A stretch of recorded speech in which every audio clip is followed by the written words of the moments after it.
சொல்றான் ஒரு மனுஷன் இன்னார்தான் என்று கண்டுபிடிப்பதே மூக்குல தான் அடக்கி இருக்கிறது பெரும்பாலும். அப்ப அந்த மூக்கும் கண்ணு அப்படி சேர்ந்த மாதிரி தெரிஞ்சாதான் ஓ இந்த ஆள் தான் விளங்க.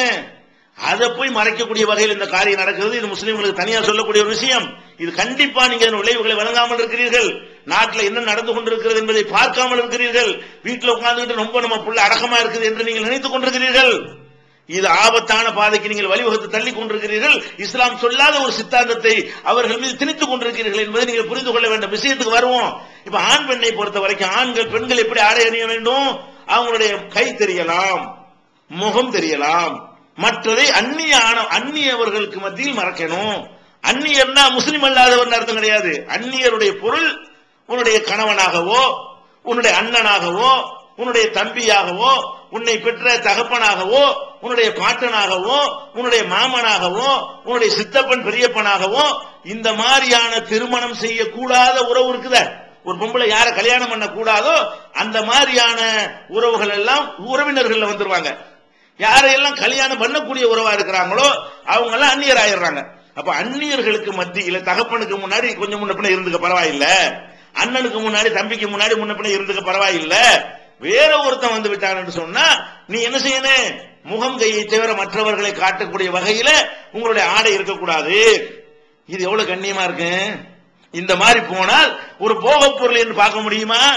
இது முகத்துல மட்டும் அடுத்து பயங்கரமான கேள்வி வைப்பா. முகத்துல மட்டும் ரோசனை இல்லையா?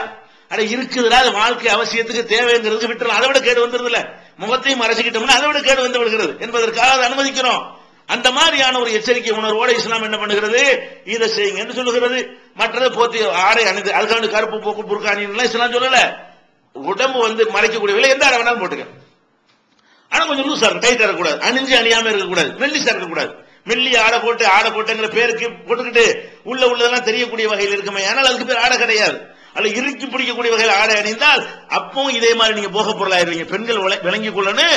உங்களை வந்து அந்த வேசி முறையில தாசி முறைக்கு கொண்டு செல்ல உரிமை என்கிற பெயர்ல அந்த நிலைமைக்கு உலகம் உங்களை இழுத்து சென்று கொண்டிருக்கிறது. நாகரிகம்ங்கிற பெயர்ல பழைய அப்படி உலகம் சுத்திக்கிட்டே திரும்பி அப்படித்தான் வரும்.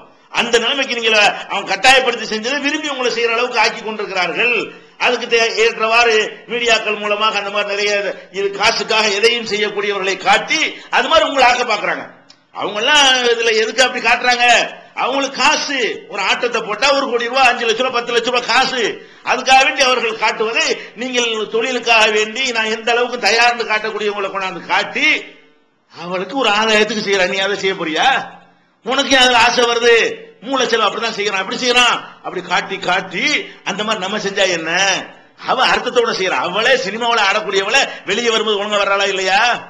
அவளுக்கு தெரியல, தொழிலுக்கு தான் காட்டுவனது, எல்லாத்தையும் காட்ட மாட்டேங்கிறா. அவளை ஆதாயத்துக்கு செய்யறா. அதை எப்படி நீங்க ஃபேஷன் ஆக்க முடியும்? அதை எப்படி நாகரிகமாக்க முடியும்? அது நல்லதுன்னு எப்படி நினைக்க முடியும்? இந்த ஒரு விஷயம் வந்து உலகத்துல யாருக்காவது தெரியுதா? இன்னைக்கு நம்ம தான் இஸ்லாம் தான் கத்த வேண்டி இருக்கிறது. இஸ்லாம் தான் இதை போதிக்க வேண்டி இருக்கிறது. கேட்டா நம்மள பிற்போக்குவாதின்னு சொல்லுவாங்க. பயத்துக்கு நம்மள வாய திறக்க மாட்டேங்கிறான். ஏன் திறக்க மாட்டேங்கிற? நீ சிறப்பித்து நெஞ்ச நிமித்தி அடை பொம்புளையில கண்ணியப்படுத்தணும் நாங்க தான் அப்படின்னு சொல்லக்கூடிய நிலையில உள்ள ஒரு முஸ்லீம் என்ன பண்றான்? நான் முஸ்லீம் அல்லாதவங்கள்ட்ட பேசினா புர்கா பத்தி கேட்பாங்க, நம்ம என்ன சொல்றது? எப்படி இவன் கேள்வி கேட்டு அவன் பதில் சொல்ல முடியாத அளவுக்கு பாயிண்ட் இந்த பக்கம் இருக்கிறது. இவன் என்ன பண்றான்? அவன் கேட்பான நான் என்ன சொல்றது? அட நீ கேள்ற அவனுக்கு சொல்ல முடியாது. நீ கேள்வி அவன் ஆன்சர் பண்ணனே. அப்ப ஆன்சர் பண்ணக்கூடிய நிலையில வந்து ஒழுக்கக்கேடு ஆதரிக்கிறவன் வந்து அவன் இருக்கிறான். நீ ஒழுக்கத்தை பேணக்கூடிய நீ எதுக்கு பயப்படணும், வெக்கப்படணும், தயங்கணும், சொல்வதற்கு யோசிக்கணும், அஞ்சணும். அப்ப அந்த மாதிரி எல்லாம் அவ்வளவு ஒரு சிறந்த யாரும் சிந்திக்காத விஷயம் இஸ்லாம் ஒண்ணுதான் சிந்திக்கும். எவன் சிந்திக்காட்டாலும் சரி, நான் உனக்கு நல்லதான் சொல்லுவேன்.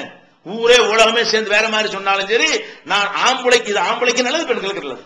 பெண்கள் அந்த ஆடையை ஒழுங்காக அணிந்து கொள்வார்களே ஆனால் அது பெண்களுக்கு மாத்திரம் நல்லது இல்ல, ஆண்களுக்கு நல்லது.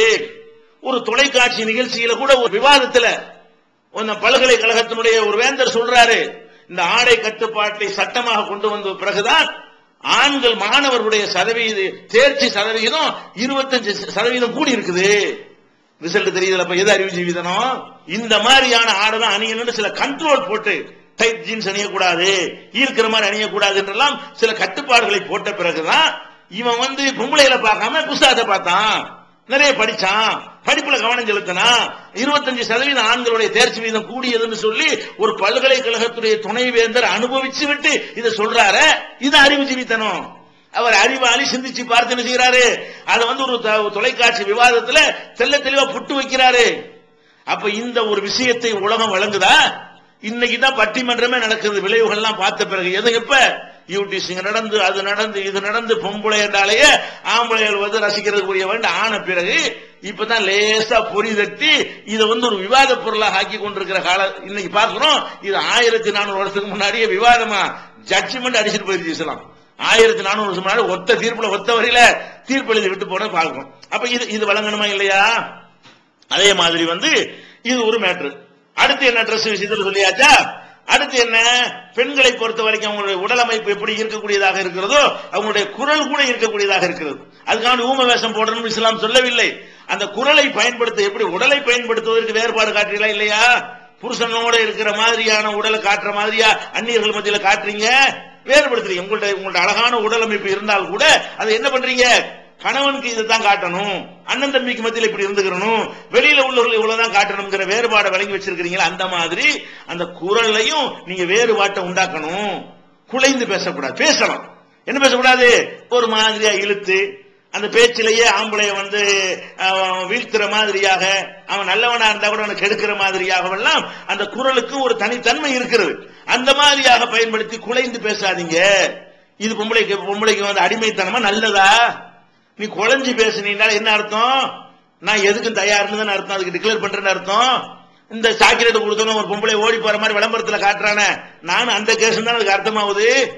ஏன் எவன்ட்டு நீ குழஞ்சி பேசுனேன், கேட்கிற செய்திக்கு பதில் சொல்லு, ஆமான்னு சொல்லு, வெட்டு ஒண்ணு துண்டுன்னு சொல்லு, அதானே செய்யணும். ஒரு வேலைக்கு போனா விலையை கடைக்காரன் குழையணும், இது என்னப்பா விளையாண்டு கேட்க வேண்டிய, ஒரு மாதிரி இழுத்துக்கிட்டு என்ன விளையாண்டு கேட்கணும், விலையை கேளு, விலையை பேரம் பேசு, வாங்கிட்டு வா. போன்ல பேசினா அப்படிதான் பேச வேண்டி இருக்கிறது. அதே மாதிரி ஒரு சர்வீஸுக்கு வர்றாங்களா, எலக்ட்ரிக் பில் வாங்க வர்றாங்களா, கேபிள் டிவிக்கு வர்றாங்களா, அவங்கள்ட்ட என்ன, அவன் யாரு நீங்க யாரு, அப்படித்தானே பேசணும். நான் கேட்கிறேன், இப்படி பேசுவது உங்களுக்கு கண்ணியமா? ஹிங்கிறது கண்ணியமா? எது கண்ணியம்? இது கேவலம். இது வந்து என்ன அர்த்தம், நம்மளுடைய கண்ணியத்தை நம்மளே வழங்க, நம்மள ஒரு மாதிரி அவங்க பாக்குறாங்க. இது மாதிரி எத்தனை பொம்பளை இது மாதிரி பேசுவான் குழஞ்சு இவன் வந்து நம்மளையும் ஒரு டைப்பா பார்த்துட்டு இருக்கான். நம்ம என்ன செய்யக்கூடாது, அதுக்கு இடம் கொடுத்துடக்கூடாதுங்கிறதுக்காக வேண்டி நீங்கள் வந்து குலைந்து பேசுறாதீங்க. பேசுங்க, ஆண்களோட குலைந்து பேசாதீங்க. ஆம்பளைக்கு அது குழஞ்செல்லாம் பேசல, ஆம்பளை குரல் கட்டுப்பாடு எல்லாம் போடலைங்க. என்னத்தை குழஞ்சாலும் இருக்காது. பொம்பளை தான் குழந்தை ரெண்டு விதம் இருக்கிறது. ஒரு மாதிரியா பேசினா ஆம்பளை இருக்கக்கூடியதாகவும், இன்னொரு மாதிரியா பேசினால் ஈர்க்காததாகவும் இருக்குது. ஆம்பளையை பொறுத்த வரைக்கும் என்னத்தை குழஞ்சாலும் சரி, அல்ல என்னத்தை கரடுமுரடா கத்தினாலும் சரி, அதுல எல்லாம் வந்து ஈர்ப்பு சக்தி எல்லாம் கிடையாது. அது நல்ல இயற்கையாகவே நமக்கு தெரிகிறது. அப்ப அந்த மாதிரியான ஒரு விஷயத்தை கூட இஸ்லாம் தான் என்ன செய்கிறது, கவனிக்கிறது. அதே மாதிரி நம்ம பார்க்கிறோம், ஒரு ஆணும் பெண்ணு இஸ்லாம் சொல்றது தனித்திருக்க கூடாது. தனித்திருக்கலாம், மனைவியோட தனித்திரு, ஒரு பெண்ணு அண்ணனோட தனித்திரு, ஒரு அண்ணன் தங்கச்சியோட தனித்திரு, அப்பனோட மக தனித்திரு, ஆத்தாவோட மகன் தனித்திரு, அதெல்லாம் தனித்திருக்கலாம்.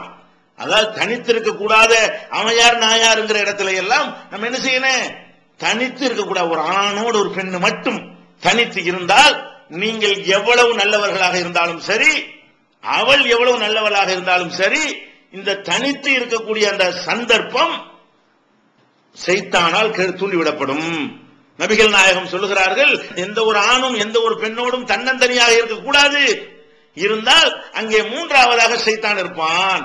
தன்னந்தனியா இருந்து விட்டாலே என்ன வந்துடும், ஒரு நேரம் இல்லாட்டி ஒரு நேரம் சைத்தான் வந்து விடுவான். நம்ம இன்னைக்கு பார்க்கிறோம், சமூகத்துல நாகரிகத்தை விரும்புறவங்க, கண்ணியமா நடக்கக்கூடியவங்க, இந்த மாதிரி அந்த பொறுக்கிகளாக தங்களுடைய கடந்த காலத்தை அமைத்துக் கொள்ளாத நல்ல கனவான்கள், இவங்களுடைய வரலாறுலாம் ஒரு நேரத்தில் பிறண்டு பேப்பர்ல நியூஸ் ஆகி விடுகிறது. என்னது, ஒரு மருத்துவர் இருக்கிறார், மருத்துவரை பொறுத்த வரைக்கும் மற்றவங்கள வித்தியாசமானவர். அவரை பொறுத்த வரைக்கும் என்ன, அவர் வந்து நோயாளியா வந்தார்னு சொன்னா அந்த நோயாளிங்கிற பாடி தான் அவருக்கு தெரியுமே தவிர ஆணு பெண்ணு அந்த மாதிரி மேட்டெல்லாம் அவருக்கு வராது. ஏன், அவங்க அந்த மாதிரியே இந்த மெடிக்கல் காலேஜ்ல கத்து கொடுத்து அதுலயே பிறண்டு அவங்க குடல் அறுத்து அதை அறுத்து எல்லாம் பார்த்து, அது மாதிரி தவளை அறுத்து அதை அறுத்து எல்லாம் அப்படி பார்த்து பார்த்து இந்த உடல்நிலை சரியில்லைன்னு வருவார்கள். ஏன்னா டாக்டரை பொறுத்த வரைக்கும் அவருக்கு என்ன விஷயம், அது ஒரு பாடி, பணத்துடைய பாடி அவருக்கு ஒன்னாதான் தெரியும், உசுரோட உள்ள பாடி ஒன்னாதான் தெரியும். அந்த அளவுக்கு 5 வருஷம் 7 வருஷம் என்ன செய்யறாங்க, அதுக்குண்டே ட்ரைனிங் எடுத்து மன ரீதியாக தயாரிக்கப்பட்டவர்கள் யாரு, மருத்துவர்கள். அந்த மாதிரி ஒரு மருத்துவர்கிட்ட போய் ஒரு பெண்ணு சிகிச்சைக்கு சென்றால் அங்க சில தனிமை இருந்து விடுமையானால் அந்த சிகிச்சை பண்ணுகிற இடத்துல அவர் அவள் மட்டும்தான் இருக்கிறார்கள் என்கிற ஒரு நிலை ஒரு நேரம் இல்லாட்டி ஒரு நேரம் உண்டாகிவிடும் பொழுது அந்த டாக்டர் வரம்பு மீறி நேற்று வரைக்கும் கண்ணியமா நடந்தவர், சமூகத்துல தலைவராக ஒரு அறியப்பட்டவர், செல்வாக்கூட இருந்தவர், அனைவரும் மதிக்கத்தக்க வகையில வாழ்ந்தவர் பேப்பர்ல செய்தி ஆகிவிடுகிறது. அவர் வேணண்டா கேட்டாரு, அதுவேதான் அவருடைய வழக்கம். அப்படி ஒன்று 2 பேர் இருக்கலாம். இந்த மாதிரி மாட்டக்கூடியவர்கள் எல்லாம் அது மாதிரி மகா கெட்டவங்களா